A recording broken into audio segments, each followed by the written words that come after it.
ಶಾಸಕರೋ ಸಚಿವರೋ ಆಗಿದ್ದಿದ್ರೆ ಇಷ್ಟು ಗಾಂಭೀರ್ಯತೆ ಪಡ್ಕೊಳ್ತಿತ್ತೋ ಇಲ್ಲೋ ಗೊತ್ತಿಲ್ಲ. ಹೇಳ್ತಿರೋದು ಮುಖ್ಯಮಂತ್ರಿಗಳು ಕೊಡ್ತಿರೋ ನಂಬರ್ಸ್ ನೋಡಿ, 50 ಜನ ಶಾಸಕರು 50 ಜನನ ಖರೀದಿ ಮಾಡೋದು ಪ್ರಾಕ್ಟಿಕಲಿ ವ್ಯವಸ್ಥೆ ಎಂಥದ್ದೇ ಹದಗೆಟ್ಟಿರ್ಬೋದು, 50 ಜನರನ್ನ ಖರೀದಿ ಮಾಡೋಷ್ಟು ನಿಜವಾಗ್ಲೂ ಸಾಧ್ಯನಾ ಅಂತ. ನೇರವಾದ ಎವಿಡೆನ್ಸ್ ಇಲ್ಲ ಅಂತಂದ್ರೆ ಸಾಂದರ್ಭಿಕ ಎವಿಡೆನ್ಸ್ ಅಂತ ತಗೊಳ್ತಾರೆ. ಅಂದ್ರೆ ಇವ್ರು ಹಿಂದೆ ಮಾಡಿದ್ದೇನು, ಅಕ್ಕಪಕ್ಕ ರಾಜ್ಯಗಳಲ್ಲಿ ಮಾಡಿದ್ದೇನು, ಮತ್ತು ಇವ್ರದೇ ಶಾಸಕರು ಹೇಳಿದ್ದೇನು, ಇವುಗಳೆಲ್ಲವನ್ನು ನೀವು ಗಮನಿಸಿದಾಗ ಪ್ರಯತ್ನಗಳು ಅಂತೂ ಇದ್ದೇ ಇರ್ತವೆ. ಹೇಗಾದರೂ ಮಾಡಿ ನಮ್ಮ ಪಕ್ಷವನ್ನು ಅಸ್ತಿತ್ವಕ್ಕೆ ತರಬೇಕು ಅನ್ನೋ ಪ್ರಯತ್ನ ಅವ್ರದ್ದಿದ್ದೆ. ಅದಕ್ಕೋಸ್ಕರ ಅವರು ಈ ಕ್ಲಿಯರ್ ಆಗಿ ಹೇಳ್ತಾ ಇದ್ದಾರೆ, ನಾವು ಯಾವ ಬೇಕಾದ ದಾರಿಯನ್ನು ಹಿಡಿತೀವಿ, ಅದು ಪ್ರಜಾಪ್ರಭುತ್ವಾತ್ಮಕವಾಗಿಯೇ ಮಾಡ್ತೀವಿ ಕೆಲಸನ ಅಂತ ಹೇಳ್ತಾ ಇದ್ದಾರೆ. ನೀವು ಇಷ್ಟು ಹೇಳ್ತೀರ 5 MLA 17 MLA ಪರ್ಚೇಸ್ಗಳಾಯಿತು. ಆಮೇಲೆ ನೇರವಾಗಿ ಅಶೋಕ್ ಅವರು ಹೇಳಿದರು ಏನು ಅಂತಂದರೆ, ನೋಡಿದ್ರ ಆಪರೇಷನ್ ಸಕ್ಸಸ್ ಮಾಡಿಸಿದ್ದೀನಿ, ನಾನೇ ಕರ್ಕೊಂಡು ಹೋಗಿದ್ದೀನಿ ಅಂತ ಕ್ಲಿಯರಾಗಿ ಹೇಳಿದ್ದಾರೆ. ಅದ್ರ ಜೊತೆಗೆ ಇತ್ತೀಚೆಗೆ ಆಂಧ್ರ ಪ್ರದೇಶದಲ್ಲಿ ಒಬ್ಬರು TTD ಅವರು ಅರ್ಚಕರು, ಆ ಅರ್ಚಕರ ನೇತೃತ್ವದಲ್ಲಿ ಅಲ್ಲಿರ್ತಕ್ಕಂಥ ಹಲವು ಜನ ಶಾಸಕರನ್ನು ಪರ್ಚೇಸ್ ಮಾಡ್ತಕ್ಕಂಥ ದೊಡ್ಡ ಸುದ್ದಿ ಆಯಿತು, ಮಾಧ್ಯಮಗಳಲ್ಲೂ ಬಂತು. ಅದರ ಜೊತೆಗೆ ಇಲ್ಲಿವರೆಗೂ ಸಹಿತ ಹಲವಾರು ಟ್ರ್ಯಾಕ್ ರೆಕಾರ್ಡನ್ನು ನೀವು ನೋಡಿದಾಗ ಪ್ರತಿಯೊಂದರಲ್ಲೂ ಅದು ಸಹಿತ ಮಹಾರಾಷ್ಟ್ರದಲ್ಲಿ ಏನು ಮಾಡಿದ್ರು, 2 ಪಕ್ಷಗಳನ್ನು ಒಡೆದು ಹಾಕಿದ್ರು, ಅಲ್ಲಿ ಶಾಸಕರನ್ನು ತೆಗೆದುಕೊಂಡ್ರು. ಅದಕ್ಕೆ ಕಾರಣ ಎಷ್ಟೇ, ಒಂದು ತನಿಖಾ ಸಂಸ್ಥೆಗಳನ್ನು ಬಿಟ್ಟಿರೋದು, ಎರಡನೇದು ದುಡ್ಡನ್ನು ಕೊಟ್ಟಿರೋದು. ಇವು 2 ಕಾರಣಗಳಿಂದಾಗಿದೆ. ಡೀಪ್ ಆಗಿ ಇದನ್ನು ಡಿಸ್ಕಸ್ ಮಾಡಬಹುದು. ಈಗ ಮಹಾರಾಷ್ಟ್ರದ ಉದಾಹರಣೆ ಕೊಟ್ರಿ, ಅಲ್ಲಿ ಪಕ್ಷ ಇಬ್ಬಾಗ ಆಗ್ಲಿಕ್ಕೆ ಇಡೀ ಎಕ್ಸ್ಟರ್ನಲ್ ಫೋರ್ಸ್ ಇದ್ರೂ ಕೂಡ ಇಂಟರ್ನಲ್ ರೀಸನ್ಗಳು ಕೂಡ ಆಯ್ತು. ಹೇಳಿ ಸರ್, ನಿಮಗೂ ಗೊತ್ತಿದೆ. ಈ ಕಾಂಗ್ರೆಸ್ ನಲ್ಲಿ ಇವರೆಲ್ಲ ನಾವೆಲ್ಲ ಒಂದೇ ಮನೆಯ ಏನಂತ ಹೇಳ್ತೀವಿ, ಎಲ್ಲರೂ ಕೂಡ ಒಂದು ಕುಟುಂಬ, ಒಂದೇ ಕುಟುಂಬದ ಸಹೋದರರು, ನಮ್ಮಲ್ಲಿ ಒಗ್ಗಟ್ಟಿದೆ.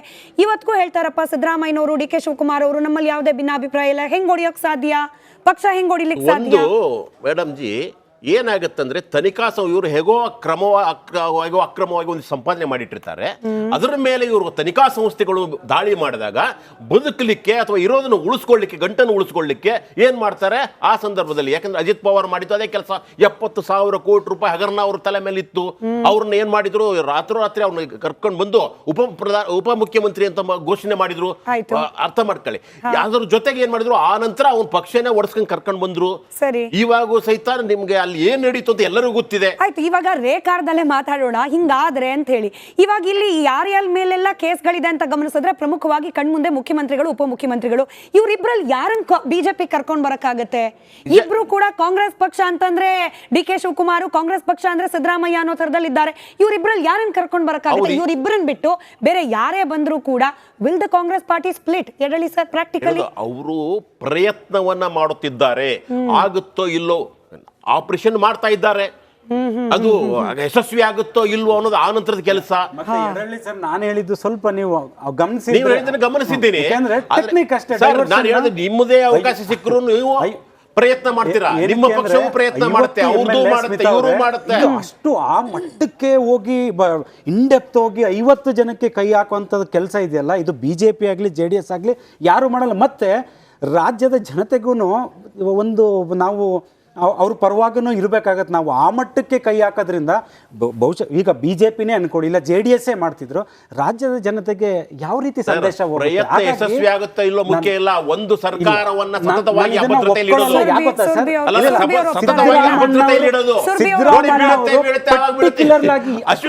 T ನರಸೀಪುರದಲ್ಲಿ ಏನಕ್ಕೆ ಅದು ಹೇಳಿದ್ದಾರೆ ಅಂದ್ರೆ ವಿಶೇಷ ಇಷ್ಟ ಇನ್ನೇನಿಲ್ಲ.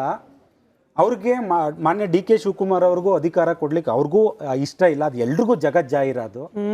ಪಕ್ಷದಲ್ಲಿ ಸ್ವಪಕ್ಷೀಯರು ಪದೇ ಪದೇ ಮೀಟಿಂಗ್ಗಳ ಮೇಲೆ ಮಾಡ್ತಿದ್ದಾರೆ.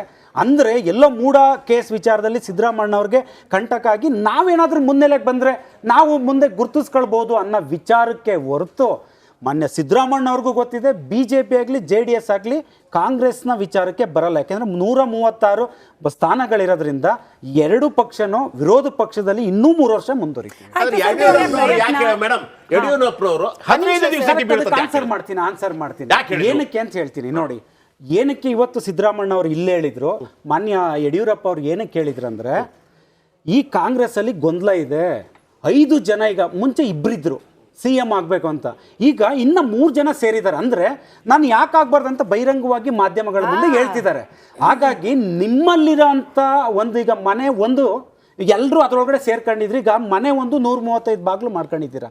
ಹಾಗಾಗಿ ಇಲ್ಲಿ ನಿಮ್ಮ ಇದು ನೀವೇ ಪಕ್ಷನ ಹಾಳು ಮಾಡ್ಕೊಂಡು ಹೋಗ್ತಿದ್ದೀರ ಇಲ್ಲ, ಹೊರತು ನಿಮ್ಮಿಂದ ಸುರ್ಭಿ ಅವ್ರ ಸರ್ಕಾರ ಮೇಲೆ ಬೀಳುತ್ತೆ ಸುರ್ಭಿ ಅಂತ ಅವ್ರ ಮೇಲೆ ಹೇಳ್ತಿದ್ದಾರೆ ಆರೋಪ. ಹೊರತು ಸುರ್ಭಿ ಅವ್ರ ಹೇಳಿಲ್ಲ. ಸುರ್ಭಿ ಅವ್ರು ಮಾತಾಡ್ಲಿ, ನಿಮ್ ಪಕ್ಷದಲ್ಲಿ ಪ್ರಯತ್ನ ಮಾಡ್ತಾ ಇರೋದು ಬಿದ್ರೆ ಬಿತ್ತು ಕಲ್ ಹೊಡಿತಾ ಇರೋಣ.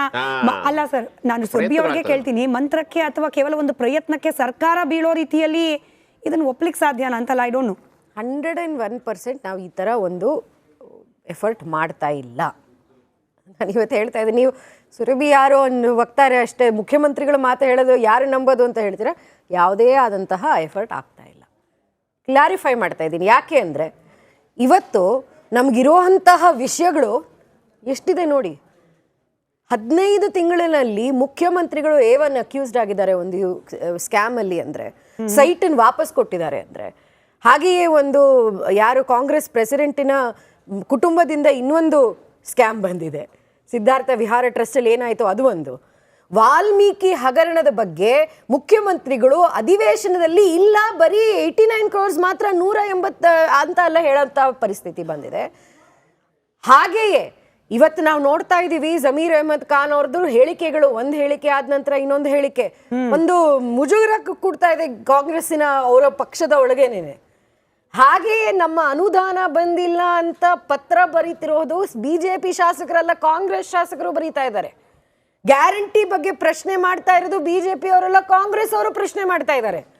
ಲೋಕಸಭಾ ಚುನಾವಣೆ ಆದ ನಂತರ ಗ್ಯಾರಂಟಿ ಬಗ್ಗೆ ಪ್ರಶ್ನೆ, ಈ ಒಂದು ಬೈ ಎಲೆಕ್ಷನ್ಗಿಂತ ಮುಂಚೆ ಕಾಂಗ್ರೆಸ್ಸಿಗೆ ಪ್ರಶ್ನೆ ಗ್ಯಾರಂಟಿ ಬಗ್ಗೆ, ಇದೆಲ್ಲ ನಡೀತಿರ್ಬೇಕಾದಾಗ ನೀವು ಹೇಳ್ತೀರಾ ಸರ್ಕಮ್ಸ್ಟಾನ್ಷಿಯಲ್ ಎವಿಡೆನ್ಸ್, ಸಾಂದರ್ಭಿಕ ಒಂದು ಎವಿಡೆನ್ಸ್ ಅಂತ.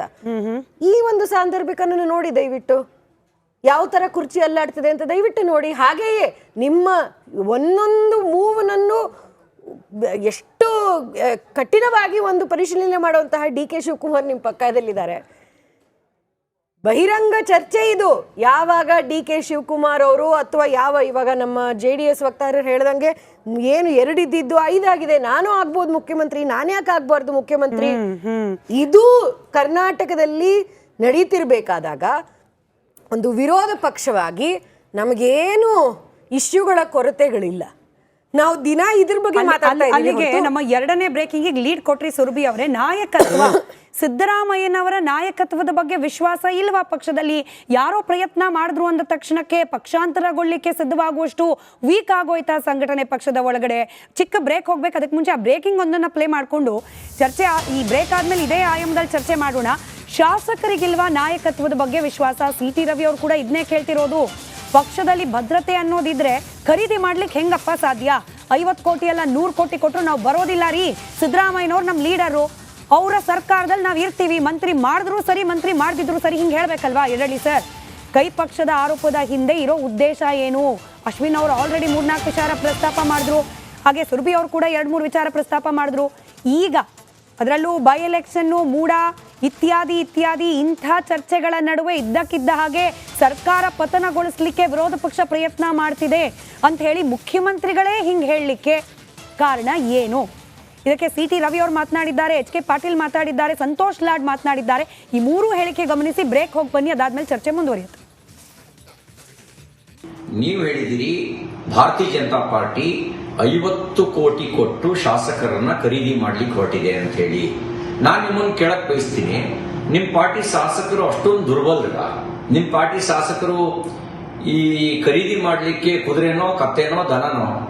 ಕುದುರೆ ಕತ್ತ ದನವನ್ನು ಖರೀದಿ ಮಾಡಬಹುದು. ಬದ್ಧತೆ ಇರುವಂತ ಯಾವುದೇ ಶಾಸಕರನ್ನ ಖರೀದಿ ಮಾಡ್ಲಿಕ್ಕೆ ಸಾಧ್ಯ ಇಲ್ಲ. ನನಗನ್ಸುತ್ತೆ ನಿಮ್ಮ ಆರೋಪ ಅದು ಆಧಾರ ಇಲ್ಲದ ಆರೋಪ. ನಿಮ್ಮ ಆರೋಪಕ್ಕೆ ಏನಾದರೂ ಆಧಾರ ಇದ್ರೆ ನಾನು ನಿಮಗೆ ಪ್ರಶ್ನೆ ಮಾಡ್ಲಿಕ್ಕೆ ಬಯಸ್ತೇನೆ. ಯಾರು ಖರೀದಿ ಮಾಡ್ಲಿಕ್ಕೆ ಪ್ರಯತ್ನ ಪಟ್ರು? ಯಾರನ್ನ ಖರೀದಿ ಮಾಡ್ಲಿಕ್ಕೆ ಪ್ರಯತ್ನ ಪಟ್ರು? ಯಾವಾಗ ಖರೀದಿ ಮಾಡ್ಲಿಕ್ಕೆ ಪ್ರಯತ್ನ ಪಟ್ರು? ನಿಮ್ಮ ಹತ್ರ ಸಾಕ್ಷಿ ಇದ್ರೆ ದೂರು ಕೊಡಿ. ನಿಮ್ ಸಾಕ್ಷಿ ಇದ್ರೆ ನ್ಯಾಯಾಲಯದ ಮುಂದೆ ಆಧಾರ ಸಹಿತವಾಗಿ ನಿರೂಪಿಸಿ.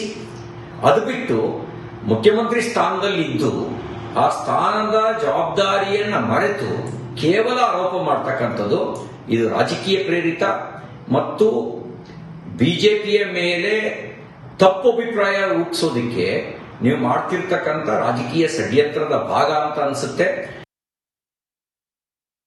ಅವರಿಗೆ ದೊರೆತಂತ ಕೆಲವು ಮಹತ್ವದ ಮಾಹಿತಿಗಳ ಹಿನ್ನೆಲೆಯೊಳಗೆ ಮಾನ್ಯ ಮುಖ್ಯಮಂತ್ರಿಗಳು ಆ ಮಾಹಿತಿಯನ್ನು ನಿಮ್ಮ ಜೊತೆಗೆ ಹಂಚಿಕೆ ಮಾಡಿಕೊಂಡಿದ್ದಾರೆ. ಅಂದರೆ ಸರ್ಕಾರವನ್ನು ಅಭದ್ರಗೊಳಿಸೋದಕ್ಕೆ BJP ಪಕ್ಷದವರು ಯಾವ ಮಟ್ಟಕ್ಕೆ ಇಳಿತಾ ಇದ್ದಾರೆ ಅನ್ನೋದು ಸ್ಪಷ್ಟ ಆಗ್ತಾ ಇದೆ.